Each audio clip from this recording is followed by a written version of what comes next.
Bapak, Ibu, dan Saudara sekalian, firman Tuhan akan kita renungkan dari Yohanes 13 ayat 4 dan 5 demikian. Lalu bangunlah Yesus dan menanggalkan jubahnya. Ia mengambil sehelai kain lenan dan mengikatkannya pada pinggangnya.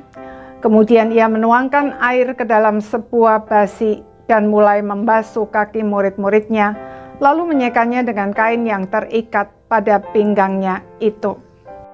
Saudara-saudara sekalian, dunia mengajarkan kepada kita bahwa kemuliaan didapat dengan menjadi yang terbesar, tertinggi, terkaya, terpandai, dan terter yang lain.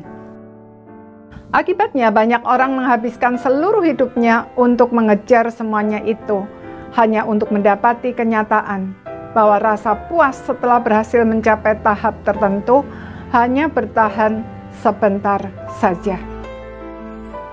Mereka mengejar yang lebih tinggi lagi dan lebih tinggi lagi, tetapi hati mereka justru semakin kosong dan semakin kosong, sampai akhirnya mereka sampai kepada titik kesadaran bahwa pengejaran itu justru telah membuat mereka kehilangan hal-hal yang benar-benar bermakna.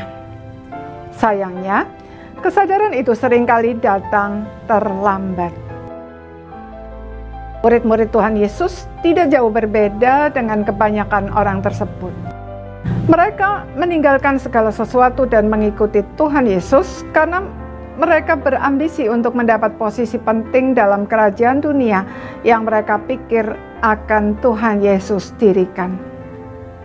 Tuhan Yesus memang raja, tetapi kerajaannya bukan dari dunia ini. Dan prinsip-prinsip kerajaannya bertentangan dengan prinsip-prinsip kerajaan dunia. Dengan membasuh kaki murid-muridnya, Tuhan Yesus mengajarkan salah satu prinsip penting tersebut, yaitu bahwa kemuliaan bukan didapat dari pengejaran yang ambisius untuk menjadi yang terbesar, tertinggi, terkaya, terpandai, dan terter yang lain, melainkan justru dengan merendahkan diri sampai ke titik nol. Membasuh kaki adalah pekerjaan seorang budak yang bagi orang Yahudi merupakan ritual yang wajib dilakukan setiap kali masuk ke dalam rumah. Hal ini berhubungan dengan kondisi jalan pada saat itu yang berlumpur ketika hujan dan berdebu pada musim panas. Padahal cara duduk mereka setengah berbaring. Rombongan Tuhan Yesus tidak memiliki budak, maka salah satu dari antara mereka harus melakukannya. Tetapi siapa yang mau? Dengan konsep kemuliaan yang sudah ditanamkan ke dalam pikiran mereka sejak kecil, rasanya tidak mungkin ada yang mau melakukannya. Untuk mengubah konsep tersebut perlu tindakan yang dramatis, yang bisa menjadi syok terapi bagi mereka. Itulah sebabnya Tuhan Yesus yang adalah Guru dan Tuhan yang seharusnya dilayani, mengambil inisiatif untuk merendahkan diri dan membasuh kaki murid-muridnya. Saudara, perbuatan selalu berbicara lebih keras dari perkataan. Jadi, apa yang dilakukan Tuhan Yesus itu pasti meninggalkan kesan yang sangat mendalam dan menjadi salah satu poin penting dalam mengubah pola pikir mereka. Perubahan pola pikir dari cara berpikir dunia menjadi cara berpikir kerajaan Allah adalah poin penting dalam hidup beriman. Tanpa perubahan pola pikir, kita hanyalah orang beragama, bukan orang beriman.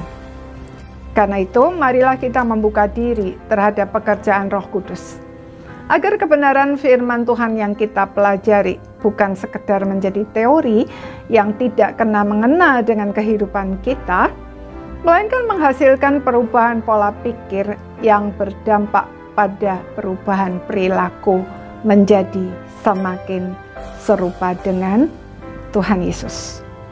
Itulah tanda bahwa kita benar-benar beriman, bukan sekedar beragama.